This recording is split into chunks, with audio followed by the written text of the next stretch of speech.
What's up, guys? So we got a fun one today. Unfortunately, it's not a C10 video, but this is another 110 video. And that's because we got our kit from our buddies at TBParts.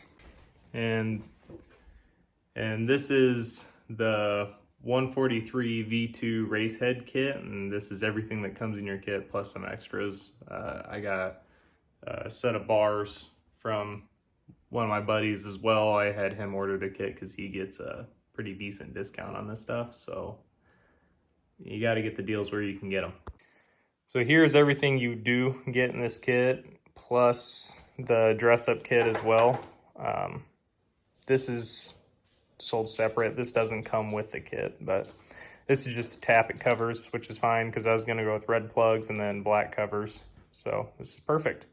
But you get your gasket kits for your crank side, I'm pretty sure. You don't have to take your clutch cover off, so that was not a big worry. You get your cam, you get a choice between two different cam profiles. This is the more aggressive cam, and then you have another one that's a little better on the low end. You get a throttle cable, you get your piston, wrist pin, and piston rings. You can see the top of the piston sits up pretty high. I don't know what the compression ratio for this whole kit is going to be, but judging by that piston, it's going to be somewhat high. You get your V2 race head, and I've seen with other valve spring kits on pit bikes and stuff, you can actually kind of collapse them just by hand if you squeeze them hard enough. I tried and I can't, so I'm not too worried on this head about any kind of valve float at all. You get all your hardware for your head, and then you get two rocker arms for your intake and exhaust valve, and those don't come, you know, pre-installed because you got to do that when it's all on the bike. You get a VM's 26 carburetor. It's a Mikuni, and you can see, there's that right there, the 26 on it. It's big. My brother has a Pitstar 190, and it actually uses either the same size or the same carburetor, and then that comes with 3 different main jets as well. And you get your cylinder bore because it is a big bore. And then you get your whole intake set up because this will run pretty much an open intake, as you can see. I'm pretty sure this will end up exposed because I don't think that uses the factory air box since that routes differently. It does come with a different cam sprocket, so you don't have to reuse the one that is on your factory cam. And you also get your head gasket and some O-rings and a little washer that'll come with that kit. So is truly a complete top end. Like everything up is pretty much brand freaking new. And then I just went to the store and got some brake oil. I don't use this garbage in any of my bikes. I usually run Bel-Ray, but my bike parts store is closed today, and I don't think you have to really break in this kit too bad, at least not like my DRZ, but I'm gonna do it just to be safe. And they're kind enough to give you way too many frickin' stickers. As you can see, I used some of them, so they're on the bike. And then we also got some ODI bars off my buddy over at Miserable Clothing Co. So I'm gonna get some lock-on grips, and these aren't too much taller than the factory bars, but they are wider. They definitely give you a little more control. So I'm hoping all the cables and wires and everything are still gonna be able to reach the end of the bars so it doesn't look too funky and I don't have to change anything too much. Next time I see you guys, may not be today. We'll be driving out to work with the bike because I'd rather have my entire toolbox at my hands instead of trying to work with what I got here. So see you soon. All right, so here we are. We're heading out. I think I'm for sure gonna get started on it today. Hopefully finish it today, but I only got like 4.5 hours. And I usually try to take my time with stuff I haven't done over and over again. So I usually work a little bit slow when it's all brand new to me. But let's go.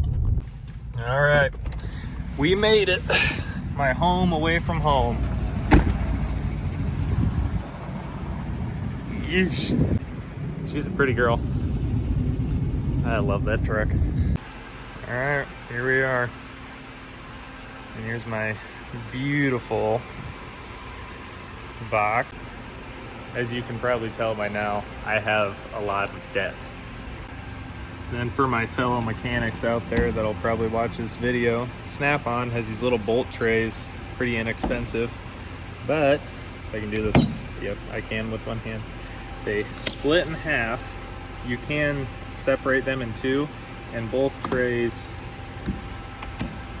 do that deep well stuff, and they're magnetic. So this is actually my first time that I'll actually get to use it, even though I've owned it for like 2 or 3 months now.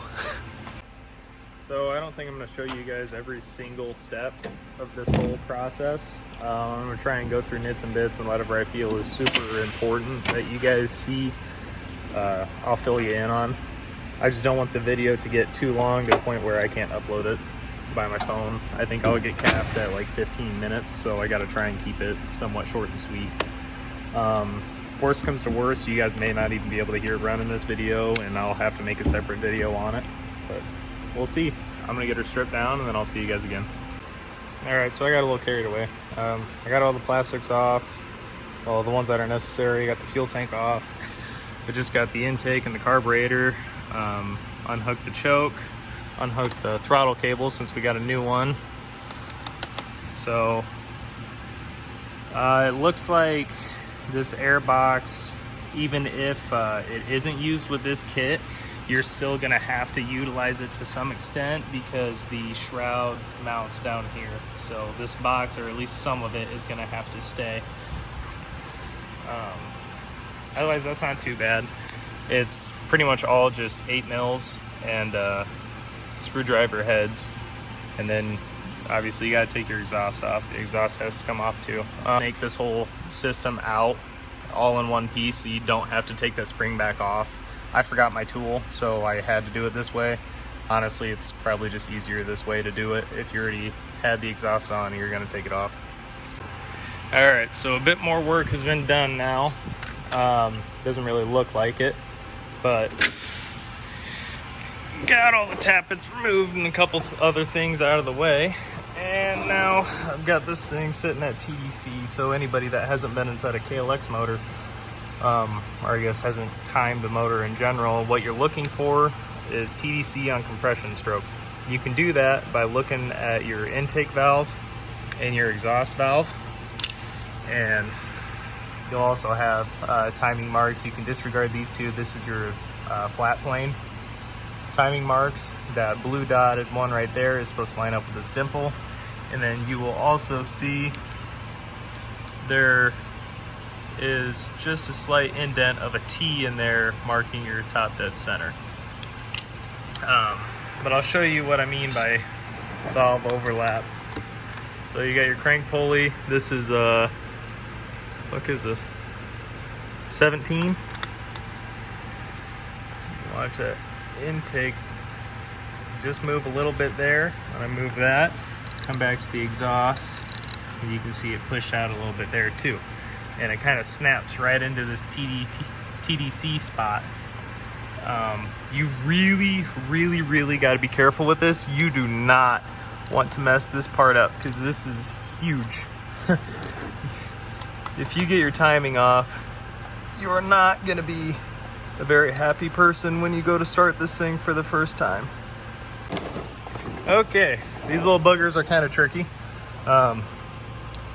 These little hex heads, they're, what are they? They're a size, not that much. Sixes, fives. They're fives. They're tight. She bit me. This has been bleeding for like a half hour now. I jammed it against here. This is what I meant by the zip tie and cam chain, and you can see the T's in there. She's still in time, so about to pull the head off. Everything else is disconnected. You do have to take the skid plate free because they have 2 bolts that go into the bore. And then be sure to take your chain tensioner a little bit loose. That's my intake O-ring. I don't really want to lose that. So then you can actually free it up, and then when you do have this cam loose, like the face of it, just take a small screwdriver and pick it up around the edge, and then you can just kind of loop it around and chase it, and then pull it off one side, slowly pull it off so you don't ruin anything. And you can get that out of there. You can leave this plate in here and the cam unless you didn't get the V2 head, and then you can pull this stuff back out. Now my kit, I won't be using this little cog system. This is for your decompression valve, I'm pretty sure. Maybe, I don't know. I'm not sure, but the new cam doesn't use this, so we're good. I'm gonna continue, and the next time you do see me, I will have it down to just the connecting rod and piston. All right, so it's finally go time. That's kind of, I'm not gonna lie, this is kind of a headache, but on this piston, I don't think I've ever seen simple clips like this, but they just have a little ring with a gap in it. You just twist that gap around to this and then leave a little bar showing, or like right there. You stick a pick in there and just lift it. It'll come flying at you. It nailed me right in the cheek, but it came out, and I just slid the other side of the wrist pin out and pulled the piston off. So now it's time for all the fun stuff to go in. Now, before you go to assemble everything, just be sure that you use a little bit of oil, because this is a fresh cylinder. It's not oiled when it comes in. Put a little oil on the rings, put a little oil on the cylinder, and the way I'm gonna do it is I'm just gonna use my fingers, pinch the rings and push them in, just leaving the hole exposed on the very bottom. And then I'm gonna slide the bore on and put all that together on there. Now, I know some people will put the piston on first. Really, it doesn't matter which way you do it. I think this way's easier personally, but to each is their own. Alrighty, I've made some progress. Got the new piston in, all the rings on, and the new cylinder bore. Cam chain tensioner is back on, just not tight.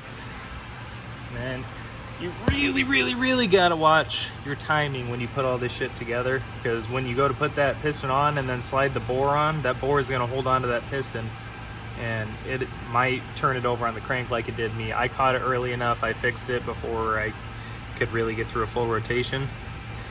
Then just keep your cam chain nice and tight. This lower one, this will probably come out when you pull your cylinder bore off, because it has just a little tab right here that it catches on. So you just shove that thing back in there and it's all good to go. That style piston has G-rings on it, so instead of just having like a snap ring like this, one of the ends kind of comes out and then it curls. I'm sure there's videos online of how to put those in. I know I didn't do it the right way, but I did it a way and it didn't bend, and they're in there tight. So we're not going to talk about those. But since I'm this far now, the next thing is the head. I'm going to get the cam in here, get the rocker arms all set up, and put all this together and have it timed, because this head is still stuck on TDC, which is perfect. It's exactly what we wanted. And so we'll just copy this head over to the race head and then install it, and we should be all good to go. All right, so we finally got done assembling the head. This actually took me a while. The cam was fighting a good bit on going in. So this is kind of your construction. You have these two little rods that'll sit in each side inside the rocker arm. Wait to install those last. Get that cam in there first. And this hole right here will line up with this notch in the new V2 head. If you are still running the stock head, then the timing mark is still reversed, where the dots here and factory cam lines up here, TBParts line here, dot here. So it's just flipped around, but that is how they're timed. So get the cam in there, slide your rockers in, drop these rods in the holes to lock in the rockers. And then I use the 2 bolts that they give you for the cam gear with this cam to put these on, because the little screws, this plate doesn't have the bezel to let these sit, you know, flat. So I just use these, and I'm gonna reuse the hex head bolts on the camshaft itself. So I just put a little bit of blue Loctite on these, and I'm gonna put blue Loctite on these. Don't put your cam gear on yet. Wait until you have your head on the bike and you have the chain sitting in here, and then you can kind of put the cam gear in there, wrap the chain around it, pull it up, and then put the bolts in to help keep everything nice and tight. I don't know the specs for these just yet. I got to go Google it. But you don't set your valve lash until it's on the bike anyway. So really, as this thing sits right now, it's ready to go on. If you made it into the video this far, I really hope you didn't forget this step. I don't think I mentioned it before. You have 2 dowel pins on these 2 studs on the inside of the head, or on the inside of the bore. And then you have crisscross dowel pins, one right here up top, right next to your chain, and then one in the bottom left corner. Do not forget these. You will hate yourself. All right, let's continue. All right.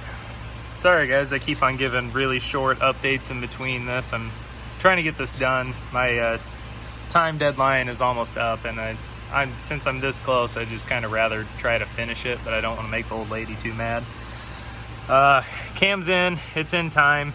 You peek in here, the T is indeed there. I lost the chain on the backside. It did fall off, so I spent like almost an hour trying to get that routed back on. And then when I did get the cam on, I was 1 tooth ahead of time. Like I said, with the upgraded cam, instead of having your timing down here, it is up here. So get that in, put your cam chain tensioner back on, and then you got these 2 10s in here. These are torqued to, I think what was said, 104 inch-pounds or 8.6 foot-pounds. And then up here, these are all 16 foot-pounds. I couldn't find any specs for the big bore kit because this kit does not come with instructions. So I just went with the factory specs on this one. Next thing we're gonna do is adjust the valve lash. And since I'm on TDC already, I can just kind of run these in and then put a feeler gauge to them, and we'll adjust it like that. And then I'll put oil back in it, turn it over a few times, make sure everything moves just fine. If I find issues, I might just quit for today.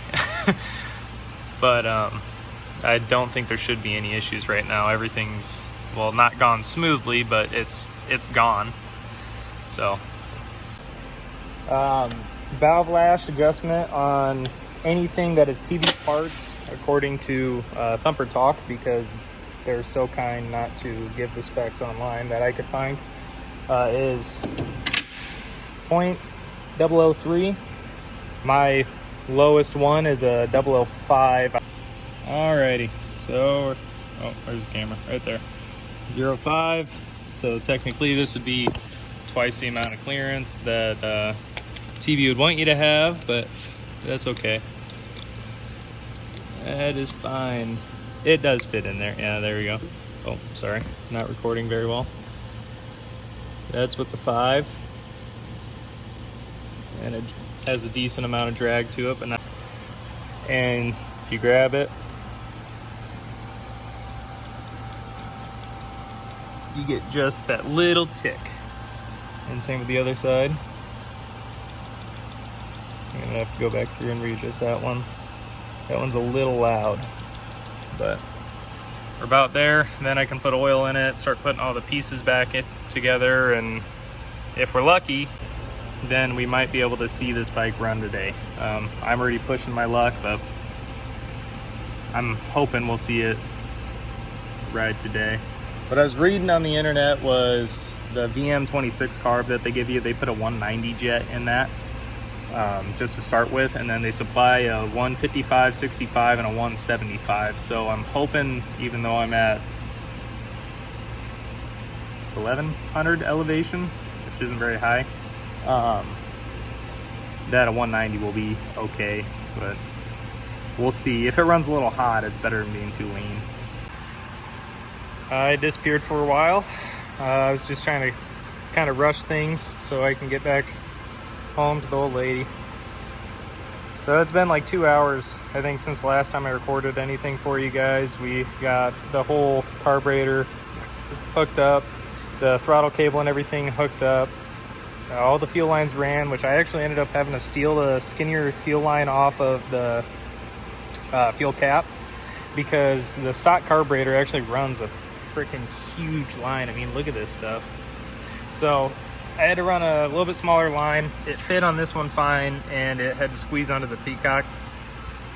And then I got the exhaust on. Everything's tightened up. Everything's good to go. I just turned the fuel on, so now we're gonna see if I either start a fire, messed up my engine, or if it runs.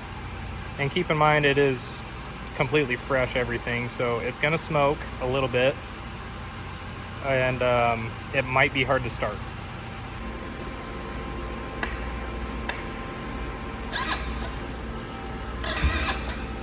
Ooh.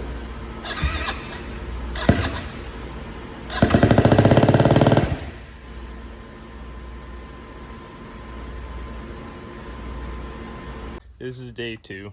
I finally kind of fixed a lot of my issues. I messed up the cam clearances on it. It'd be a good idea, once you do get everything timed and put together, to rotate the engine 180 so the cam lobes are facing down, and then adjust them so they're at their lowest point. I don't know why or how I brain farted it that bad, but my first startup was very, very ticky. And I also made another mistake. Now, thanks to my buddy Reeker, the guy that actually got me the deal on this entire kit, he told me to check my cam chain tensioner and how I had installed it. Now on these, you can take this little bolt out of the top and stick a small flathead screwdriver in the top and screw it in until it won't let you screw anymore, and hold that screwdriver there with these bolts out, collapse it, and then while you're holding the screwdriver, run down this bolt all the way, get it tight with the other one like halfway started on the threads. Now you fucked up! Take your screwdriver out. Now you fucked up! Add the correct amount of cam chain tension, and then just tighten up the backside. It takes a really, really small screwdriver, and I suggest taking the shroud off and moving the fuel tank off to the right side a little bit. Now I still got some tuning to do on the carb because it is too rich. I knew it would be, but I just didn't have time yesterday to play with it. But it has been started before, but not today. This is after sitting all night. So I'll give you guys a sound.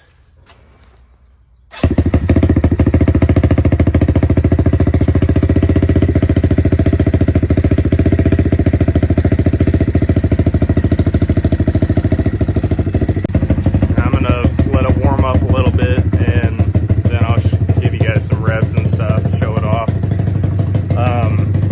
I'll make another video once it is tuned properly and the engine's broken in. Like I said, I want to really follow that break-in period. This is still not a cheap kit, even though I got a discount on it. So,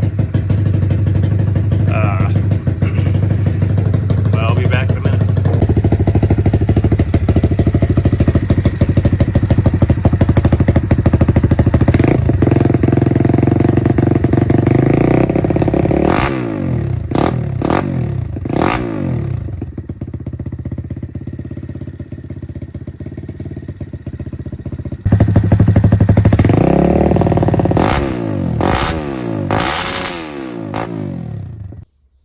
So as you can tell, it's a lot rowdier. This isn't a kit for your 9-year-old. I gave it a short ride last night, but because the carb is so hot right now, it just kind of bogs anytime I try to really wrap it under throttle. It's rowdy though. it's real rowdy. I can't wait to give you guys an update video once we get it flawless. So I guess that kind of wraps up this video. If you have any questions and stuff on the install, just comment below and I'll try to answer as much and as quickly as I can. Bye.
Clutch started slipping on me.